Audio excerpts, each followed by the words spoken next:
നമസ്കാരം, എല്ലാവർക്കും പുതിയൊരു വീഡിയോയിലേക്ക് സ്വാഗതം. ഇന്ത്യ, സിറിയ, മൗറീഷ്യസ് എന്നിവർ പങ്കെടുക്കുന്ന ഇന്റർ കോണ്ടിനെൻ്റൽ കപ്പ് 2024 വേദി ഹൈദരാബാദാണ്.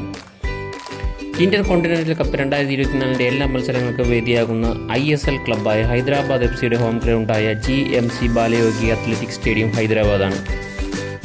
പുതിയ ഫിഫ റാങ്കിംഗ് പ്രകാരം 124 സ്ഥാനത്തുള്ള ഇന്ത്യയും 179 സ്ഥാനത്തുള്ള മൗറീഷ്യസും റാങ്കിങ്ങിൽ 93 സ്ഥാനത്തുള്ള സിറിയയും തമ്മിലാണ് മത്സരം.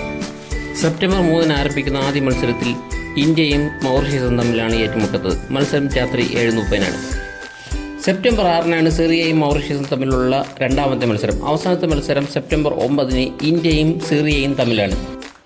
ഇന്ത്യയുടെ പുതിയ പരിശീലകനായി ചുമതലയേറ്റ ശേഷം മനോരോ മാർക്കസിൻ്റെ ആദ്യ ചുമതലയാണ് ഇന്റർ കോണ്ടിനെൻ്റൽ കപ്പ് മത്സരം.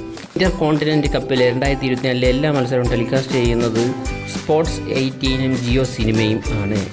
ഇന്ന് മൗറീഷ്യസിനെതിരെ കളിക്കാനിറക്കുന്ന ഇന്ത്യൻ ടീമിന് വിജയാശംസകൾ നേരുന്നു.